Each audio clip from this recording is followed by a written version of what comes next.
বন্ধুরা, নতুন একটা ভিডিও নিয়ে এসেছি। তো ভিডিওটা হচ্ছে এটাই এটাই যে আমি ফ্লিপকার্ট থেকে একটা বেডশিট অর্ডার দিয়েছিলাম। এই যে হলো সেই বেডশিটটা, আজকে ডেলিভারি হলো। এই যে বেডশিট, ঠিক আছে। আর এই হচ্ছে সেই বেডশিটটার কাভারটা দেখো।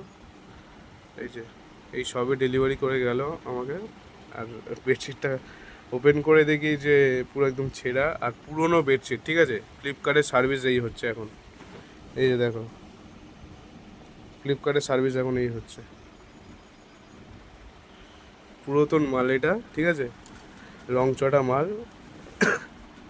দেখলেই বুঝতে পারবে এটা সেকেন্ড হ্যান্ড, কেউ ইউজ করেছিল, সেই মালটা তুলে নিয়ে একদম দিয়ে গেছে।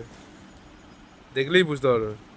এটা কোনো এটা কোনো কোয়ালিটি হলো? ফ্লিপকার্টে আমি জানি কোয়ালিটি ভালো মিশোর থেকে, কিন্তু এই যে এমন কোয়ালিটিটা হয়ে যাবে ভাই, আমি বুঝতে পারিনি। মানে আমি দাদাটাকে যে ডেলিভারি দাদা এসেছিলো, তাকে আমি জিজ্ঞেস করেছিলাম যে দাদা, তো এটা ওপেন বক্স আছে? বললো না, যদি অসুবিধা হয় কেটে দেখবেন, তার রিটার্ন করে দেবেন। তো দেখছি এখন এই অবস্থা, এই কোয়ালিটি ফ্লিপকার্টে, আর কী বলবো, রিটার্ন এখন করতে হবে। তো চলো, আজকের ভিডিওটা এইটুকুই। তো আবার কোনো কিছু মানে অসুবিধা হলে তখন কিছু জানাচ্ছি, ঠিক আছে। তো চলো, টাটা।